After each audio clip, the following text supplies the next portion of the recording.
con noso querido Víctor Méndez, xornalista do Narcodiario do Diario de Pontevedra. Moi boas tardes, Víctor. Boas tardes, que tal? A primeira pregunta é clara, Víctor. Por que, outra vez, Sito Miñanco está de actualidade?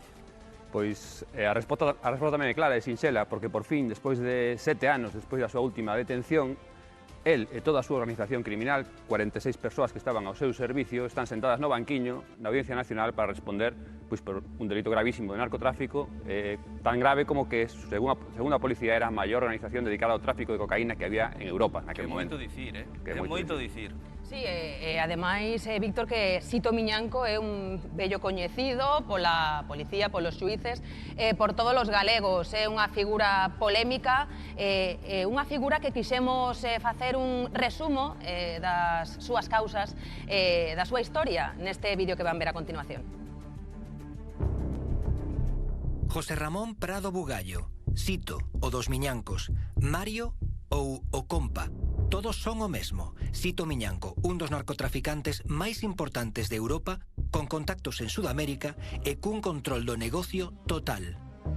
Actualmente en estado de semiliberdade, enfróntase a un novo xuízo, o da Operación Mito, a que investiga a considerada rede máis poderosa do país. O seu líder indiscutible, Sito Miñanco.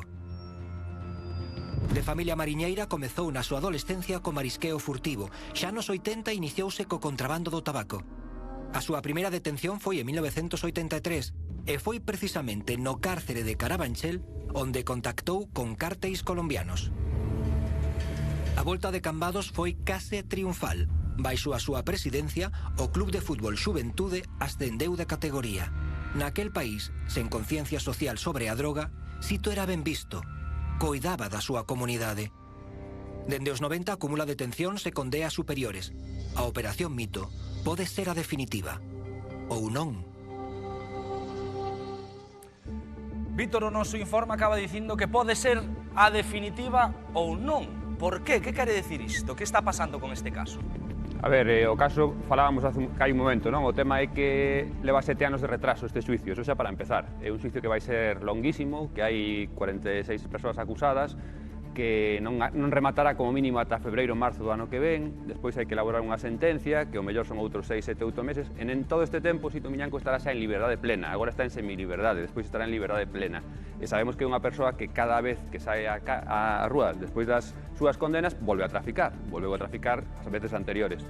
Co cal é complicado decir, vai a ser a última, é moi difícil, a súa figura é impredecible, pero a policía pensa que probablemente non vai a ser a última.